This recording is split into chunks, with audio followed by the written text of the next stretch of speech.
सौभाग्य प्राप्त हुआ है। बाबा देवादिदेव महादेव भगवान शिव जो संपूर्ण विश्व के कल्याण करने वाले हैं,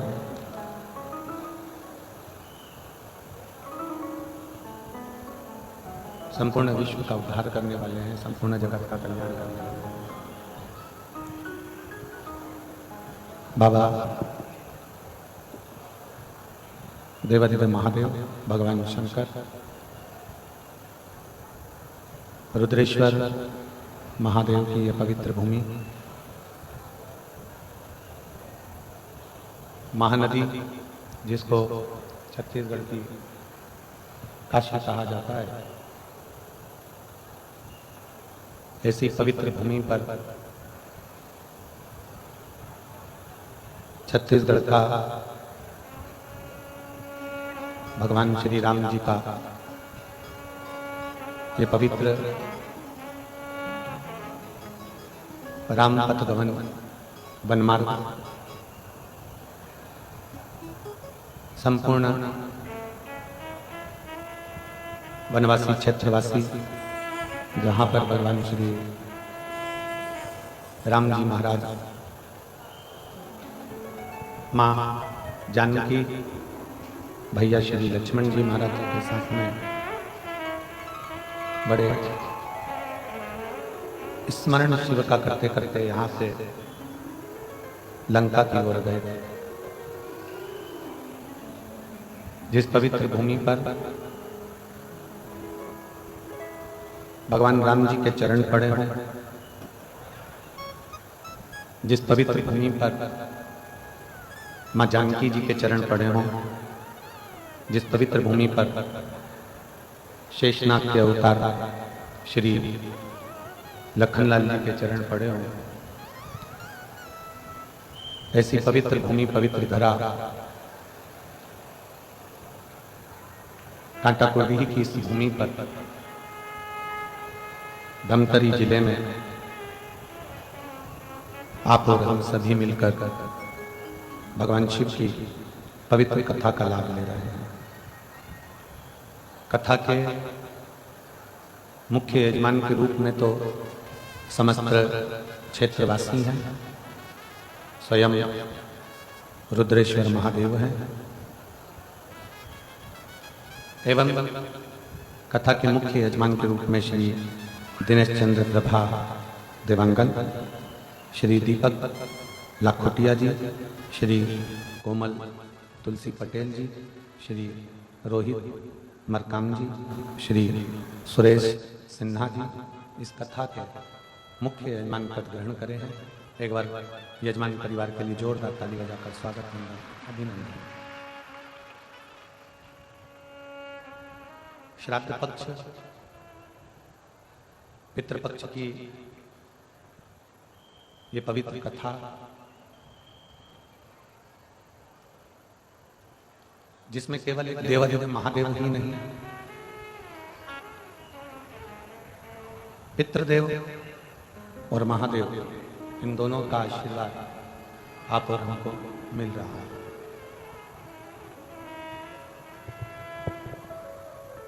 और दोनों के आशीर्वाद से ये कथा आज यहाँ अपने 5 दिवसीय क्रम में से तृतीय दिवसीय क्रम में पहुंच रहे। बड़ा आस विश्वास भगवान शंकर के प्रति आप लोग लेकर आए हैं।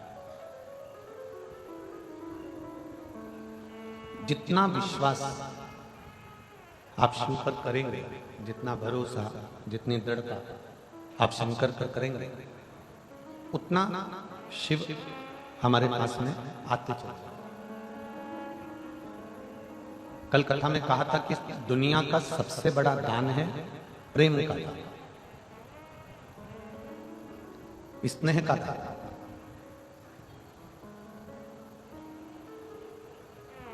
जैसे आप अन्न का दान करते हो तो अन्न प्राप्त होता है, धन का दान करते हो तो धन प्राप्त होता है, महापुराण की कथा कहती है प्रेम का दान करिए तो सामने वाले जीव से भी हमें प्रेम ही प्राप्त होगा। प्रेम का भी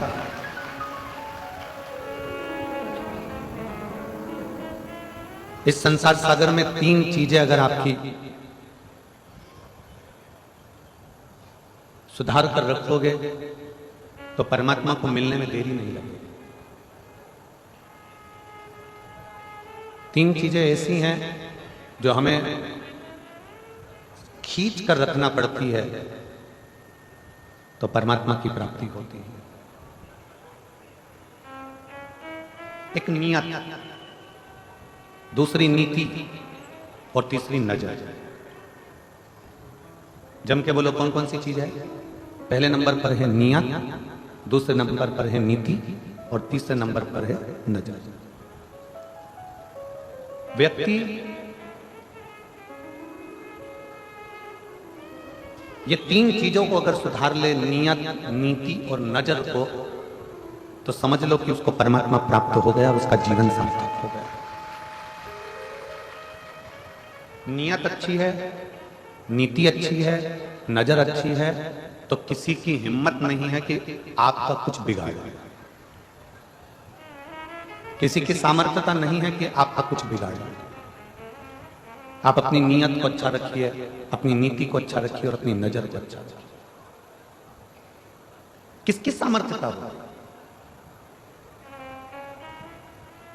आप सही नियत से अगर कोई काम कर रहे हो, आप सही नियत से अगर कोई कार्य में लगे हो, तो आपकी वो मेहनत रंग लाएगी। आप सही नीति से काम करोगे तो आपकी मेहनत रंग लाएगी। आप सही नजर से काम करोगे तो आपकी मेहनत रंग लाएगी। नीति, नियत और नजर, ये तीन अगर अच्छी है तो दुनिया का कोई व्यक्ति आपका बाल बांका नहीं कर सकता। आप उन्नति की सीढ़ी पर चढ़ते चले।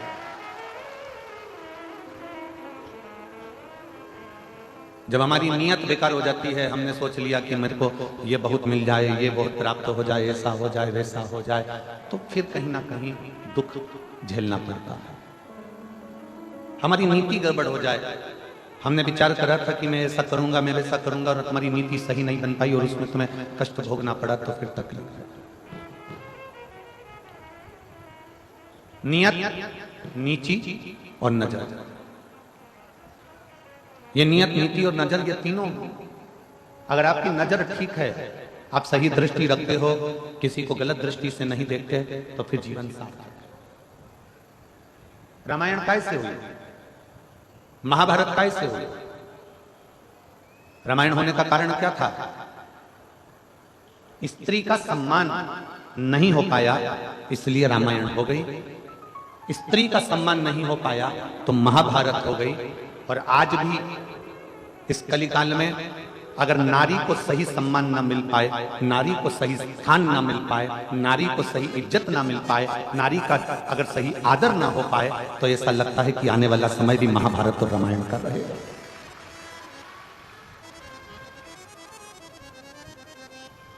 रामायण होने का कारण क्या था? माता सीता को सम्मान नहीं मिला, एक स्त्री को सम्मान नहीं मिला, एक स्त्री को आदर नहीं मिला। महाभारत होने का कारण क्या था? द्रौपदी को सम्मान नहीं मिल पाया, एक स्त्री का आदर नहीं हो पाया, एक स्त्री का सम्मान नहीं हो पाया, एक स्त्री का सत्कार नहीं हो पाया। उसमें भी ये तीन चीजें बिगड़ी थी। रावण की नीयत बिगड़ गई थी, कौरवों की नीति बिगड़ गई थी, और जितने सभासद थे उनकी नजर बिगड़ गई थी। आप क्या देख रहे हो? आप क्या विचार कर रहे हो, क्या सोच रखते हो, क्या दृष्टि रखते हो, ये आपके ऊपर निर्भर करता है। आज छोटी छोटी बेटियों के साथ में, छोटी छोटी कन्याओं के साथ में, छोटी छोटी लड़कियों के साथ में, छोटी छोटी बेटियों के साथ में गलत कृत्य हो रहा है। उसका कारण केवल गलत चीजें मोबाइल पर देखी जा रही है, गलत विचार रखे जा रहे हैं, गलत नियत रखी जा रही है, गलत नीति रखी जा रही है और गलत नजर रखी जा रही है। गलत नीति से, गलत नियत से और गलत नजर से ये बेटियों के साथ में हुआ।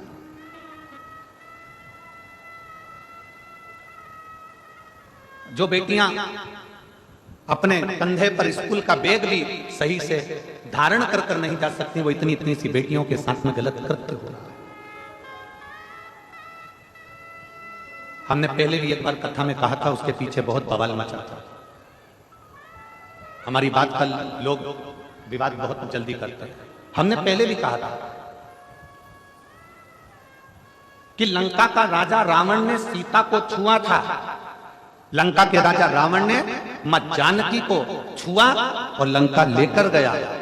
तो आज तक दशहरे पर, विजयदशमी पर पूरे भारत की भूमि पर रावण का पुतला जलाया जाता है। इस व्यासपीठ के माध्यम से मेरा इतना सा निवेदन है कि अब रावण को छोड़ो और जिस मोहल्ले में, जिस नगर में, जिस गांव में, जिस शहर में, जिस क्षेत्र में छोटी बेटियों के साथ गलत कृत्य हो रहा है, उनको लाकर चौराहे पर जला दिया है।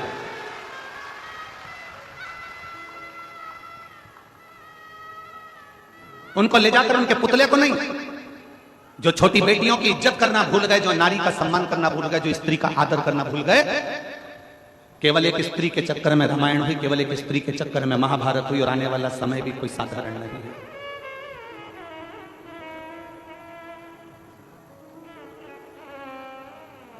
अपनी बेटी की रक्षा, अपने घर की स्त्री की रक्षा अपने को स्वयं करना, स्वयं, कोई दूसरा नहीं करेगा।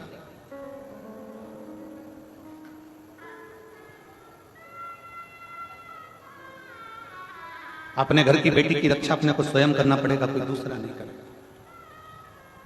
बेटी को अगर कॉलेज पढ़ने भेज रहे हो, बेटी को अगर स्कूल पढ़ने भेज रहे हो, तो निवेदन है अपने घर की बेटी को तलवार सिखाने भी जरूर भेजिए, एक भाला सिखाने भी जरूर भेजिए, डंडे चलाना भी जरूर भेजिए, कराटे चलाना भी जरूर भेजिए। उस बेटी को आत्मबल दीजिए। नियत, नीति और नजर, ये बर्बादी की ओर ले जा रही है। कितना सुंदर परिवार है भगवान शंकर का। शिवजी की बेटी अशोक सुंदरी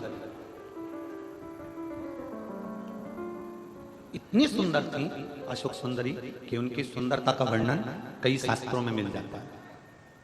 अशोक सुंदरी बहुत सुंदर है, बहुत सुंदर।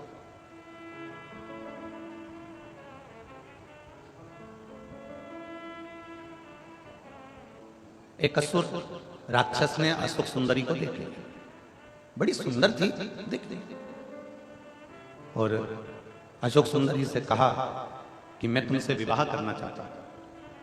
असुर कह रहा है, राक्षस कह रहा है, मैं तुमसे विवाह करना चाहता हूं। अशोक सुंदरी ने हाथ जोड़कर उस असुर से कहा कि देखो, मैं अपने माता पिता के बिना किसी अन्य वर को, अन्य पुरुष को, अन्य व्यक्ति को मैं देख नहीं सकता। उस असुर ने कहा कि तुम इस वन में घूम रही हो, तुम अपना कार्य कर रही हो, वन में घूम रही हो, तुम इस कार्य में लगी हो, तुम उस कार्य में लगी हो। अशोक सुंदरी ने जो शब्द कहा, भारत की भूमि की एक एक बेटी से मुझे वो शब्द चाहिए। अशोक सुंदरी ने अपना शब्द कहा, सुन असुर, भारत में जन्म लेने वाली एक एक बेटी पढ़ेगी, भारत में जन्म लेने वाली एक एक बेटी आगे बढ़ेगी, भारत में जन्म लेने वाली एक एक बेटी नौकरी भी करेगी, पर भारत में जन्म लेने वाली बेटी आज संकल्प करती है कि शादी अपने मां बाप की इच्छा से करेगी। किसी दूसरे धर्म में प्रवेश कर कर, या दूसरे धर्म के लोभ में, या दूसरे धर्म के दिखावे में मैं नहीं जा सकता।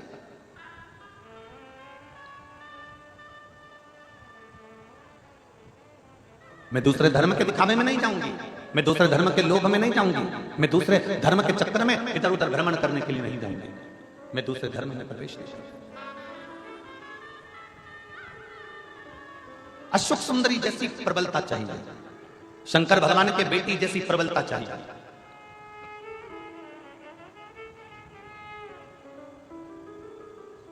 भगवान शिव जैसा बल चाहिए, मां पार्वती जैसा बल चाहिए। और जब बल अपने भीतर बढ़ता है ना, तो दुनिया के लोग कांपते हैं। नियत सही रखिए, नीति सही रखिए और नजर सही रखिए। आप में से कई लोग ऐसे हैं, कई माताएं ऐसी हैं, कई मेरे जीजियां बेटी हैं, कई मेरे जीजा बेटे हैं, कई मेरी बेटियां बेटी हैं, कई मेरे बेटा बेटे हैं। मैं अपनी बेटियों को, अपने बेटाओं को, मेरी जीजियों को, मेरे जीजाओं को, मेरी माताओं को धन्यवाद देता हूं कि आप लाखों की संख्या में आए हो। पंडालों में जगह नहीं है, धूप में बैठे हुए हो, छाता लगा लगा कर बैठे हो, पेड़ के नीचे बैठे हो, जहां तुमको जगह मिल जाए तुम वहां बैठे हो। आपसे केवल इतना सा निवेदन है कि यहां जितनी मेरी जीजियां बैठी हैं, जितने मेरे जीजा बैठे हैं, जितनी मेरी बेटियां बैठी हैं, जितने मेरे बेटा बैठे हैं, जैसे तुमने आज तक अपना नियम, अपनी नियत, अपनी नीति और अपनी नजर जैसे आज तक रखी है शंकर के प्रति, शिवालय में जाना, शंकर को जल चढ़ाना, बाकी के कोई फालतू प्रपंच में नहीं पड़ना। शिव जी के मंदिर जाना, झाड़ू लगाना, कोई फालतू प्रपंच में नहीं पड़ना। स्कूल जाना, अपनी विद्या अध्ययन करना, कोई फालतू प्रपंच में नहीं पड़ना। नौकरी पर जाना, अपना कार्य करना, कोई फालतू प्रपंच में नहीं पड़ना। ऐसा हमेशा के लिए बना करना, हमें अपना लक्ष्य चुनना, हमें अपना कार्य करना, हमें अपने लक्ष्य से दूर नहीं होना। हम अपने लक्ष्य से जिस दिन दूर हो जाएंगे उस दिन हमारे लक्ष्य तक नहीं पहुंच पाएंगे। यहां जितने बेटे बैठे हैं ना, और जितनी बेटियां बैठी हैं, उनसे निवेदन करूंगा, अपनी मेहनत को इतना बढ़ा लो, अपने कर्म को इतना बढ़ा लो, जिस विद्याध्ययन को कर रहे हो उसको चोग ना बढ़ा लो, इतना पढ़ो कि तुमने जो सोचा है और तुम्हारे माँ बाप ने जो सोचा है उनका स्वप्न पूरा हो जाए।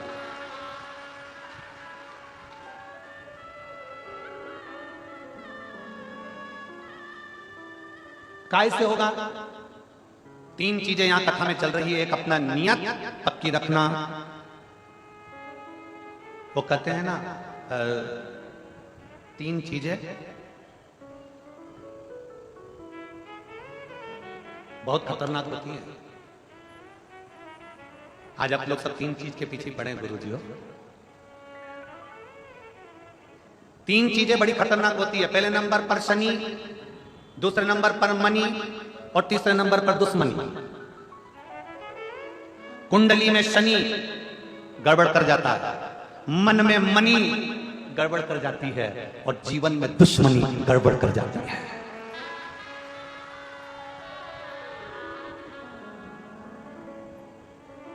शनि कुंडली में अगर आकर बैठ गया तो वो गड़बड़ करेगा ही। शनि कुंडली में आकर बैठ गया तो वो तकलीफ देगा ही। मनी बाहर रहे, मन में नहीं। मनी, पैसा जिस दिन मन में आकर बैठ गया ना, मनी जिस दिन तुम्हारे दिल में आकर बैठ गई, मनी जिस दिन तुम्हारे हृदय में आकर बैठ गई तो तुम्हें बर्बाद कर कर ही छोड़ेगी, बर्बाद कर कर ही छोड़ेगी। और तीसरे नंबर पर है दुश्मनी।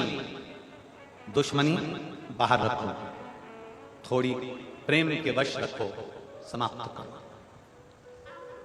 शनि, मनी और जम जम के बोलो जरा, थोड़ा सा।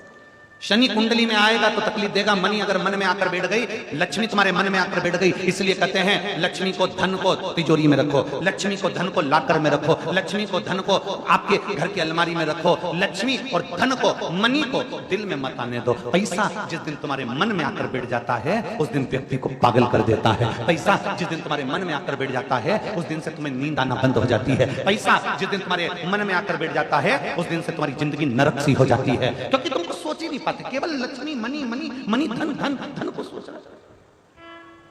शनि, मनी और जम के बोलो जरा, दुश्मनी। बचने का प्रयास करिएगा। दुश्मनी जीवन में ना हो, सम्मुखता में ना हो। तुम्हारी देवरानी से, तुम्हारी जेठानी से, तुम्हारे रिश्तेदार से, तुम्हारे नातेदार से, तुम्हारे कुटुंबियों से, तुम्हारे परिवार से, तुम्हारे नगर में, तुम्हारे क्षेत्र में, सब जगह पर तुम्हारा प्रेम जागृत होना चाहिए। प्रेम जागृत होना चाहिए। जब हम इस गांव में कथा करने के लिए आ रहे थे तो आते आते हमको वहां सीहोर में सूचना मिली कि कथा जो लिए हैं तो कहा कि गांव के लोग, नगर के लोग सहयोग नहीं करें। तो हमने समीर जी से कहा कि दुनिया में ऐसा कोई गांव नहीं और दुनिया में ऐसा कोई नगर नहीं कि वो धर्म के कार्य में कभी सहयोग ना करता। धर्म के कार्य में सहयोग ना करता हो, दुनिया में ऐसा कोई गांव नहीं है और ऐसा कोई नगर नहीं है। बस हमारा इतना सा कहना है कि उस व्यक्ति से कहो कि अपने दिल में मनी को ना घुसे। मनी अगर दिल में है तो तेरी जिंदगी बर्बाद कर देगी। अगर मनी तुझे भगवान ने दी है तो उसको सत्कर्म में, सत्कर्म की पूंजी को लगाने का प्रयास करे तो जिंदगी को आनंदमय कर दे। और आज हो क्या रहा है, कांटाकुटीही का, धमतरी जिले का एक एक बच्चा, एक एक व्यक्ति इस छोटे से गांव की कथा को सफल बनाने का अथक प्रयास कर रहा है, अथक प्रयास कर रहा है। एक एक बच्चा लगा है, गांव का एक एक छोटे से छोटा बच्चा, एक एक बहन, एक एक जीजी इस कथा को सफल बनाने का प्रयास कर रही है कि हमारे गांव की कथा है, हमारे नगर की कथा है। एक एक क्षेत्र का व्यक्ति, पूरी धमतरी जिले का व्यक्ति इस कथा को सफल बनाने में लगा हुआ। जो इस कथा से नहीं भी जुड़े थे वो भी अब खड़े होकर इस कथा को सफल बनाने का प्रयास कर रहे हैं कि कैसे भी यह कथा किसी भी रूप में सफल हो। सफल मनी, पैसा मन में मत आने दो। अगर ये मनी, ये पैसा तुम्हारे मन में आ गया तो ये तुम्हारी जिंदगी को बर्बाद कर देगा।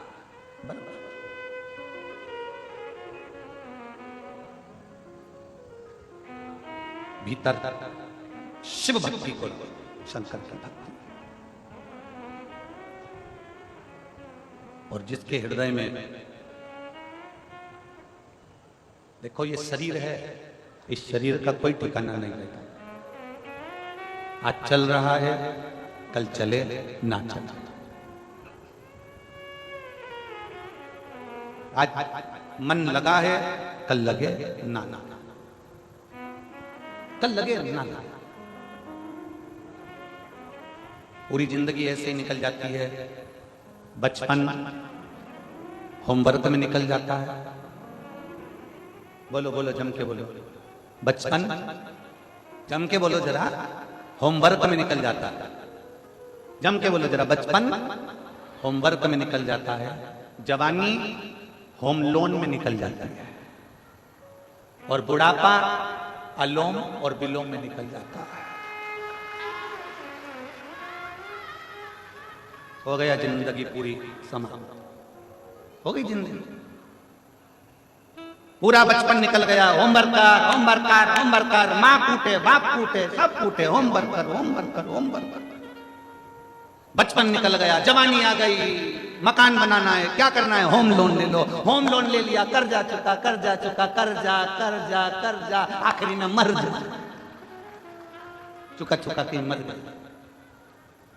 जिस फ्लैट को लोन से खरीदा था उसी में लेट गया, उसी में लेट गया।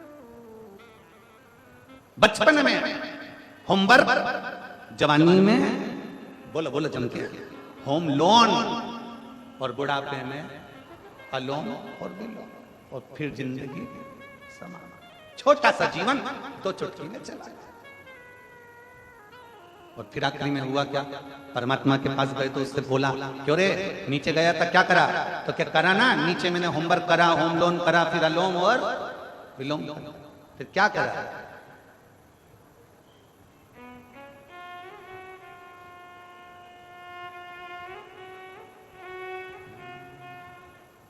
हम तेरी दुनिया में आके, हम तेरी दुनिया में आके खो गए, कर ना पाए शिव भजन और सो गए, कर ना पाए शिव भजन और सो गए।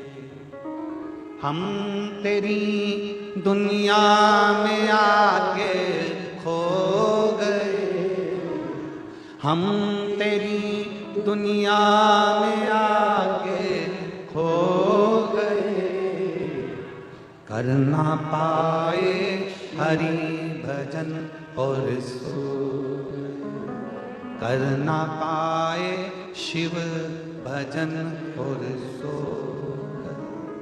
हमारा पूरा जीवन हमने ऐसे ही खो दिया, पूरा जीवन।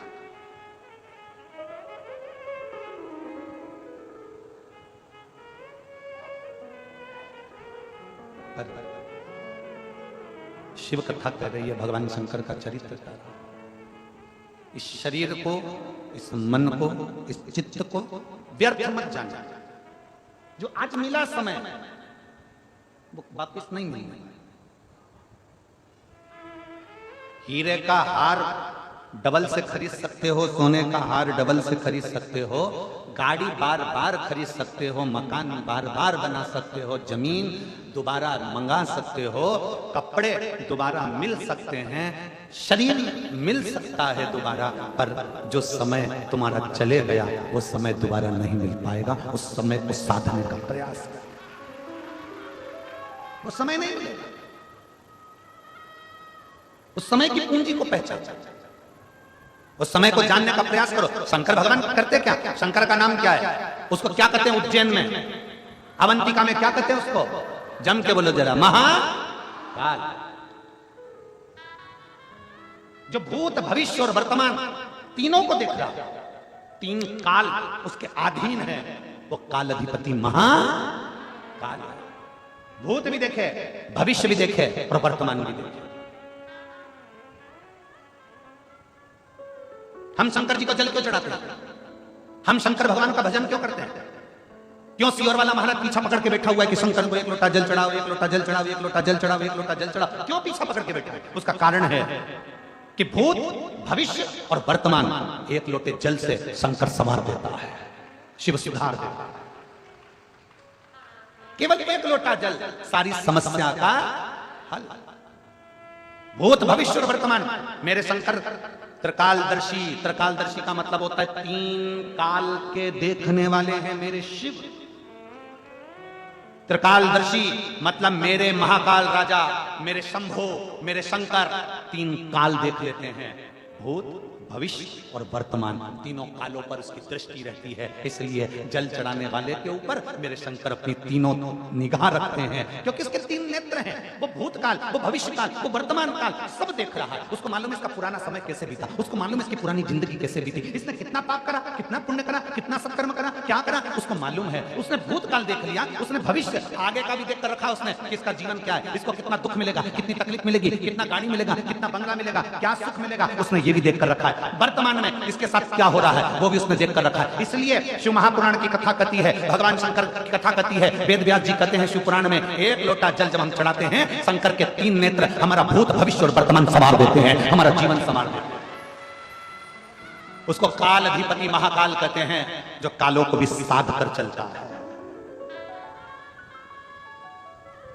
उसको काल अधिपति महाकाल कहते हैं। वो अवंतिका नरेश है, वो उज्जैन का नरेश है, वो उज्जैन का राजा है, वो अवंतिका का राजा है। उसको तीन काल का अधिपति महाकाल कहते हैं, क्योंकि भूत, भविष्य और वर्तमान मेरे काल अधिपति महाकाल के हाथ में है।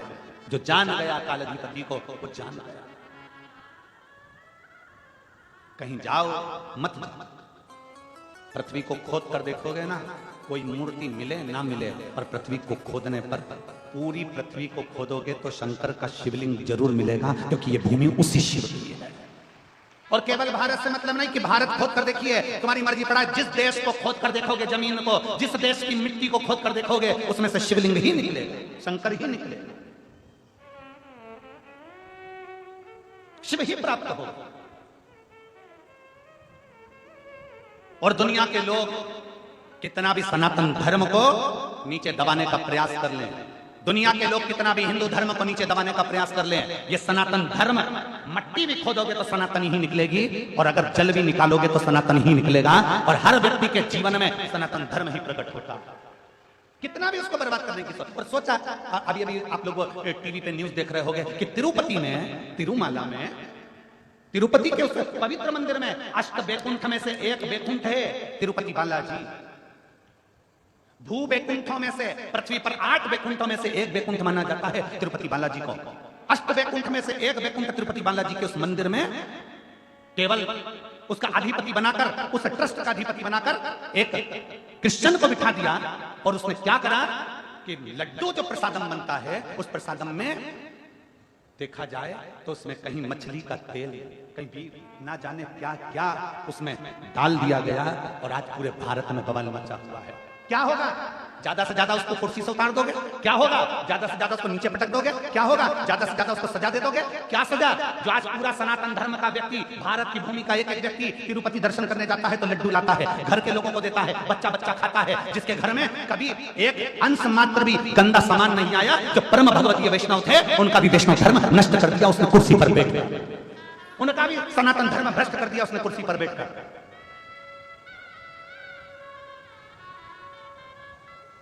इसीलिए सनातन धर्म बार बार कहता है कि मंदिर बड़े बनाना तो उसके साथ में गौशाला 4 चौगनी बड़ी बनाना। क्यों? क्योंकि अगर मंदिर की गौशाला होती, मंदिर की गौशालाएं होंगी, बड़ी बड़ी गौशालाएं होंगी, तो मंदिर में जो गाय माता का दूध आएगा, उस गाय के दूध से घी बनेगा, घी बनेगा तो कितना भी लड्डू बना लो, उसमें गाय का घी चलता रहेगा। आपसे भी निवेदन है, अपने मोहल्ले में, अपने नगर में बड़ी बड़ी गौशाला बनाने से अच्छा है तुम्हारी जो सोसाइटी है, तुम्हारी जो कॉलोनी है, उस कॉलोनी में कितने लोग रहते हैं? तुम्हारी कॉलोनी में 25 लोग रहते हैं, तुम्हारे घर में जगह नहीं है गाय रखने की, तुम्हारे घर में जगह नहीं है गौ माता रखने की, तुम्हारी कॉलोनी में 25 लोग रहते हैं, तो एक जगह अलग से प्लाट किराए से लो, उसमें टीन लगाओ और उसमें 25 घर हैं, तो 25 घर की 25 गाय एक छोटी सी कॉलोनी में रखिए, उन 25 गाय का पालन करो, पोषण करो, एक व्यक्ति लगा लो, तनख्वाह दो, सब कुछ करो, और 25 गाय का जो दूध आए वो 25 घर में जाए, 25 गाय का दूध 25 घर में जाएगा, घी असली मिलेगा, तुम्हें गाय का दूध असली मिलेगा, गाय का गोबर असली मिलेगा, और गौमूत्र असली मिलेगा, और गाय की सेवा असली मिलेगी, तो हमारा भारत भी सबरेगा और हमारा राष्ट्र का उत्थान भी होगा। ये भारत भी सबरेगा और राष्ट्र का उत्थान होगा। गौ माता को तो पीछे हटा दिया, गौ माता को तो दूर कर दिया, क्या होगा? आज तिरुपति में जो लड्डू में मिलाया गया, वैष्णव परिवारों का जो धर्म नष्ट कर दिया गया, क्या हो? बड़े बड़े मठ मंदिरों से इन अधर्मियों को नीचे उतार दो और किसी सनातन धर्म का विद्वान को उस पीठ पर बिठाओ, तब राष्ट्र का उत्थान होगा, तब राष्ट्र का उत्थान होगा। क्या देख रहा है? क्या क्या होने वाला है उनका?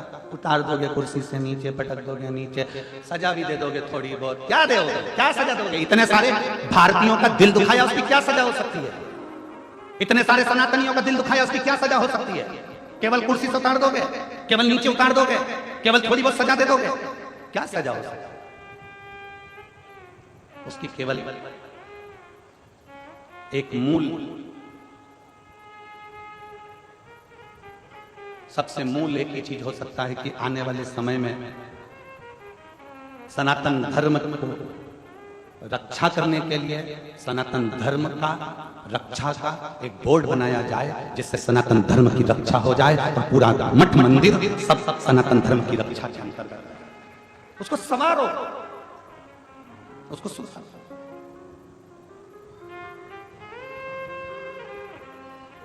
कितना प्रसन्नता का भाव है, आप लोग यहाँ आते हो शिव तत्व को ग्रहण करने के लिए, शंकर की भक्ति को ग्रहण करने के लिए, शिव तत्व अपने भीतर उतारने के लिए, शिव तत्व को अपने भीतर उतारने के लिए। अपनी कुर्सी का सदुपयोग करो, अपने पद का सदुपयोग करो, अपनी वाणी का सदुपयोग करो। इंदौर में परम पूज्य 1008 श्री विष्णु प्रपन्नाचार्य जी महाराज छत्री बाग वाले, उनके द्वारा बुधवार के दिन शाम को 4 बजे शायद इसी तिरुपति मंदिर का जो लड्डू प्रसादम है उसके साथ जो छेड़छाड़ करी गई है, उसके साथ में एक उन्होंने सभा रखी है। मेरा इंदौर वासियों से निवेदन है उनका सहयोग अवश्य। मैं जगत गुरु शंकराचार्य श्री अभिमुक्तेश्वरानंद जी महाराज के चरणों पर नमन कर प्रणाम कर कहता हूं कि उन्होंने अपनी वाणी से, जैसे ही उनको सूचना मिली और उन्होंने अपनी वाणी से कह दिया कि एक एक मठ मंदिर के प्रसाद को हम स्वयं चेक करवाएंगे और एक एक मठ और मंदिर को सनातन धर्म के अनुकूल बनाने का प्रयास करते हैं। मैं परम पूज्य जगत गुरु शंकराचार्य अभिमुक्तेश्वरानंद जी के पवित्र चरणों को नमन करता हूं, जिन्होंने अपनी वाणी से इस शब्द को कहा।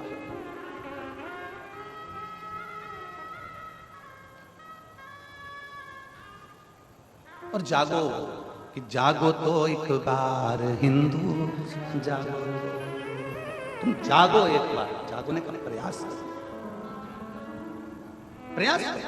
जाओ शंकर के मंदिर, जाओ शिवालय के मंदिर, जाओ शंकर के दरवाजे पर, तीन काल भगवान शंकर साधते हैं, भूत भविष्य और वर्तमान। मेरे शिव त्रिकालदर्शी कहलाते हैं, इसलिए उनको त्रिकालदर्शी देवाधिदेव महादेव, त्रिलोकी का नाथ, त्रिपुंडधारी, त्रिनेत्रधारी, त्रिशूलधारी, इसलिए उसको कहते हैं कि वो तीन कालों को साध लेता है।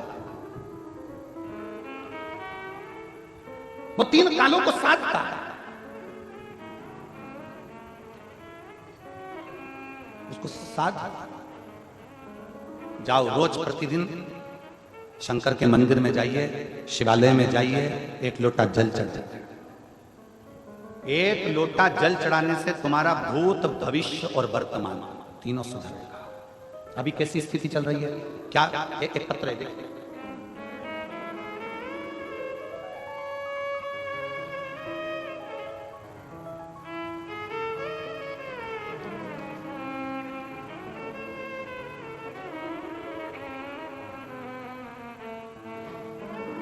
मैं लक्षंतीन बाई निषाद, बाग बहारा जिला महासमुंद छत्तीसगढ़ के निवासी हूं। पत्र को एलईडी पर पढ़ सकते हो, आस्था चैनल पर पढ़ सकते हो।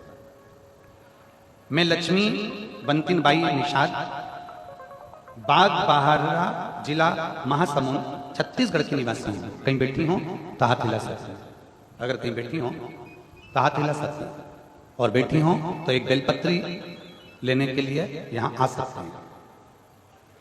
मेरी बेटी लीना निषाद, उम्र 28 वर्ष, बचपन से मानसिक रूप से थोड़ी सी अस्वस्थ है।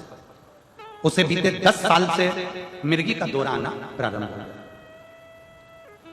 10 साल से उसको मिर्गी का दौरा आ रहा है। मेरी बेटी परेशान हो गई। हम डॉक्टरों को दिखाए, डॉक्टरों ने कहा इसका शरीर ऐसा है कि इसको मिर्गी का दौरा आएगा। एक दिन में 4 से 5 बार मिर्गी का दौरा आना। एक दिन बड़ी बेटी ने कहा, मां टीवी पर, मेरी बड़ी बेटी ने कहा, मां टीवी पर गुरुजी की कथा आती है, आप कथा सुनो और शिव जी का चढ़ा जल पिलाओ। गुरुजी, मैंने कथा सुनना प्रारंभ किया। कथा देखती थी, सबके पत्र आप पढ़ते हो और सीहोर के रुद्राक्ष के जल की बड़ी बड़ी बीमारी ठीक हो जाती है, यह वर्णन करते। गुरुजी, मैंने टीवी पर ही कथा सुनते हुए खूब रोई और बाबा से मन्नत किया, बाबा मेरी बेटी को ठीक कर दीजिए, मैं बेटी को लेकर प्रणाम करने कुबरेश्वर धाम सीहोर आऊंगा। मैं रुद्राक्ष लेने फरवरी 2023 में रुद्राक्ष महोत्सव में सीहोर गई, लेकिन बहुत ज्यादा भीड़ होने की वजह से मुझे रुद्राक्ष नहीं मिला। बहू से मिन्नत करके बाद में खाली हाथ ही लौट पड़ा। उस दिन वहां से रोती हुई बाबा को बोल कर आई, बाबा मुझे रुद्राक्ष तो नहीं मिला, अब आगे मेरी बेटी को आप ही संभालें। मैं रोज मंदिर जाती और शिव जी को जल चढ़ाकर बेलपत्र अपनी बेटी को देना प्रारंभ किया। कुछ समय बाद मैं बाबा का क्या वर्णन करूं, मेरी दूसरी बेटी सीहोर जाकर रुद्राक्ष लेकर आ गई और वो रुद्राक्ष मुझे दिया। रुद्राक्ष को मैं रात को पानी में भिगो देती और सुबह शिव जी को चढ़ाकर वो जल मैंने अपनी बेटी को पिलाना प्रारंभ करा। जो 10 साल से मिर्गी का दौरा उसको आ रहा था, आज बाबा की कृपा से पूरा 1 साल हो गया, उसको मिर्गी का एक भी झटका नहीं आया। जो दिन में 3 से 4 बार मिर्गी का झटका आता था, 1 साल से मेरी बेटी को एक भी मिर्गी का झटका नहीं आया। मैं बाबा को यहाँ प्रणाम करने के लिए आई हूँ। एक लाइन अच्छी लिखी है, आप और हम सब मिलकर गुनगुनाते हैं उस लाइन को। देख रहे हो आप लोग टीवी पर, एलईडी पर, क्या लाइन है? पहले तुम चालू करो। टीवी पर देखने वाले जितने एलईडी पर देख रहे, आवाज यहां तक आना चाहिए। क्या बोल रहे हो? शुरू करो। लुटा दिया, कर दिया माला माल काशी। आपका विश्वास जिस समय पर दृढ़ हो जाए, आपका भरोसा जिस समय पर दृढ़ हो जाए, आपका बल जिस समय पर दृढ़ हो जाए, आप शंकर को एक लोटा जल चढ़ा रहे हो, वो भूत भविष्य और वर्तमान तीनों को सवार देता है।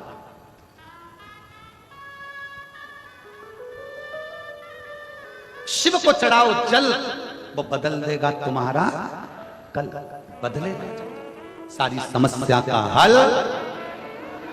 जरा जम के बोलो पीछे वालों, सारी समस्या का हल बोल बम का नारा है। एक उस पर आश्रित होकर चल, क्या देगा शिव? एक पत्र और देखो।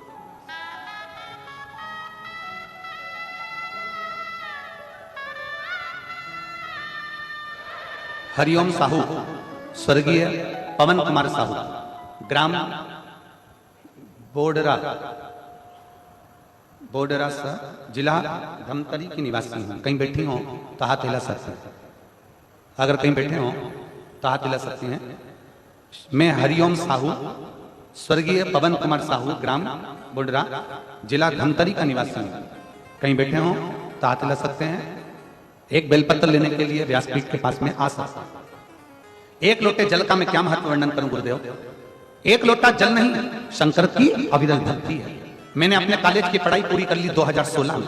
आप लोग पत्र को एलईडी पर, टीवी पर पढ़ सकते हैं कि पत्र लिखने वाले ने क्या पत्र लिखा। मैंने अपने कॉलेज की पढ़ाई 2016 में पूर्ण कर लिया था। उसके बाद मैंने शासकीय नौकरी प्राप्त करने के लिए बहुत प्रयत्न किया, कई परीक्षा भी दिलाई, परंतु कुछ ना कुछ कारण मुझे शासकीय नौकरी प्राप्त नहीं हो रही थी। मेरी शासकीय नौकरी प्राप्त न होने की उम्मीद से मैं टूट चुकी थी। कल कथा में कहा था, चाय पीने से जीवान जल जाती है, तो क्या हम चाय पीना छोड़ देते हैं? बोलो, जम के बोलो। नहीं। चाय पीने से जीवान जल जाती है तो क्या हम चाय पीना छोड़ देते हैं? नहीं। चाय फिर पीते हैं, जीवान फिर जलती है। चाय फिर पीते हैं, जीवान फिर जलती है, पर चाय पीना नहीं छोड़ते। एक दो बार अगर हार भी जाओ, एक दो बार फेल भी हो गए, तो चिंता मत करना, फिर मेहनत करना। जैसे चाय पीना नहीं छोड़ा, आखिरी में मंजिल तक जाना मत छोड़ना, पहुंचे ही जाओ। उम्मीदें टूट चुकी थी। फिर मेरी बड़ी दीदी, जो कि पहले से आपके द्वारा कही गई कथाओं को श्रवण करती है, एक लोटा जल का महत्व बताया। मेरी बड़ी दीदी ने मुझे एक लोटा जल का महत्व बताया। फिर भी उनकी बातों पर अनुसरण करते हुए वर्ष 2022 से मैंने भी भगवान शंकर के मंदिर में एक लोटा जल चढ़ाना प्रारंभ किया। इससे पहले मैं शंकर के मंदिर नहीं जाती थी। एक लोटा जल चढ़ाना प्रारंभ करा। लगातार 2 वर्षों तक, 2024 तक मैंने भगवान शंकर को जल चढ़ाया। जैसा आप कहते हो कि हिम्मत मत हारना, एग्जाम देती रही और जल चढ़ाती रही। आस्था मेरे अंदर इतनी बढ़ गई कि मैं जल चढ़ाना नहीं छोड़ी। गुरुदेव, कुरुद शहर, जिला धमतरी में आपके द्वारा कही गई कथा को आप कहते हो कि पंडाल में बैठकर जो मांगा जाता है शिव देता है। मैं कुरुद गई, जिला धमतरी की कथा को मैंने कुरुद शहर में बैठकर सुनी और बाबा से प्रार्थना करा। अभी तक मेरी नौकरी नहीं लगी। 2016 से 2024 आ गया। बाबा, मेरी नौकरी लगा देना।